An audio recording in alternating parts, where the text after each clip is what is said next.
හැම කුණාටුවක්ම ඔයාගේ ජීවිතේ විනාශ කරන්න දෙන්නේ නැහැ. සමහර කුණාටු වෙනවා. ඒ කුණාටු එන්නේ ඔයාගේ ජීවිතේ ඔයාට තියෙන පාරවල් ටික ක්ලියර් කරලා දෙන්න. ඒ හින්දා මම ඔයාට කියන්නේ ප්‍රශ්නයක් එනකොට ඒ ප්‍රශ්න වලට සාප කරන්න එපා. ප්‍රශ්නයක් එනකොට අර ඔයාටම හේට් කරගන්න එපා. මම හැම වෙලෙම විශ්වාස කරන්නේ අපේ ජීවිත කියලා කියන්නේ අර ඔයාලා දැකලා තියෙනද කපපු නැති මැණික් ගල්.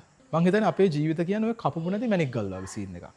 ප්‍රශ්න කරදර වලට ඇවිල්ලා ඔයාගේ හැප්පෙන්න දෙන්න ඒවත් එක්ක ස්ට්‍රගල් කරන්න. ඒ ප්‍රශ්න කරදර ඇවිල්ලා ටික ටික ඔයාගේ තියෙන අනවශ්‍ය කෑලි අයින් කරලා ඔයාගේ අවශ්‍ය දේවල් ටික අවශ්‍ය ප්‍රමාණයෙන් උපදාලා දෙයි. මේ දේවල් ඉවරනකොට අවසානට ඔයාලා ලස්සන මැණිකක් වෙලා දෙයි. මලින් දල්හකොන් කියපු කතාව තමයි මට කියන්න තියෙන්නේ. අපි හැමෝටම හැමදේම ලැබෙන්නේ නැහැ. අපි හැමෝටම ලැබෙනවා දේවල් ටිකක් ඒක අපිට යුනික්. ඔයාගේ අන්නේ යුනික් ටැලන්ට් එක ඔයා හිමිට හොයාගන්න. ප්‍රශ්න කියන එක හැම වෙලේම ඔයාට සාපේක්ෂයි. ඔයා ඒක බාර ගන්න විදිහත් එක්ක තමයි දේවල් ඩිපෙන්ඩ් වෙන්නේ. ඔයා ඒක ලස්සනට බාර ගන්නවා නම් ඒක ලස්සනට ඔයාට ට්‍රීට් කරනවා. ඔයාගේ හිනම අවුල් විදිහට බාර ගන්නවා නම් ඒක ඔයාට අවුල් විදිහට ට්‍රීට් කරනවා.